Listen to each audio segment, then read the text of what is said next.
Hi friends, are you ready to hear the amazing story of a real-life tech hero? Today we're going to learn about a brilliant man named Clarence Ellis. He was the first African-American to earn a PhD in computer science. But that's not all.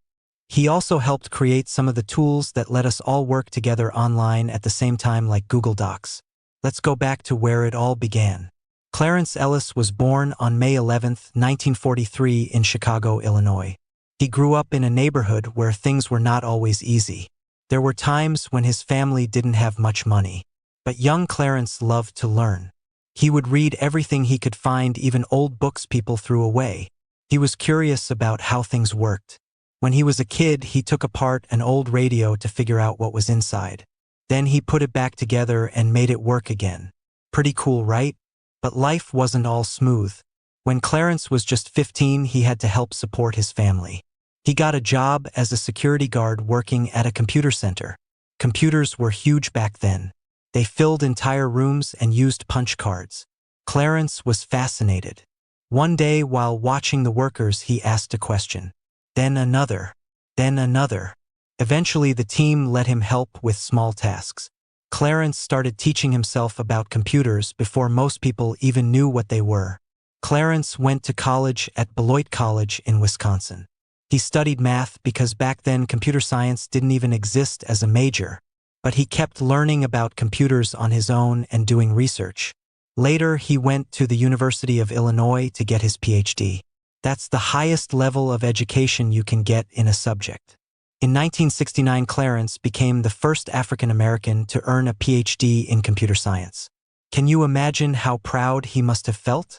He was breaking barriers and proving that brilliance comes from all backgrounds. Clarence also loved teaching. He became a professor and taught students all over the world. He worked at places like Stanford, MIT, and the University of Colorado. He didn't just teach coding.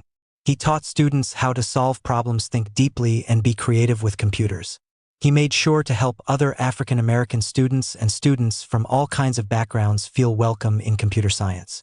Clarence believed computers were for everyone. He also helped create programs for young kids to learn computer skills. Clarence once said that young people must be able to imagine a world better than today. That's powerful, isn't it? Clarence Ellis passed away in 2014, but his work still shapes the way we live today. Whenever you type on a shared document, play an online game with others, or work on a class project using tablets, you're using technology that Clarence helped build. His life reminds us to stay curious, to keep learning, and to always include everyone no matter their background. So next time you use your computer, think of Clarence Ellis.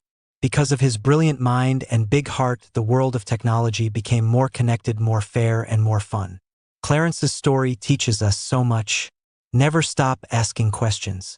Be brave enough to follow your curiosity. Help others learn too. And remember, no matter where you start, your story can change the world. Thanks for listening to this amazing story about Clarence Ellis.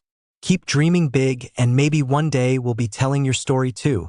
If you like this video and would like to see more content like this, please give it a thumbs up.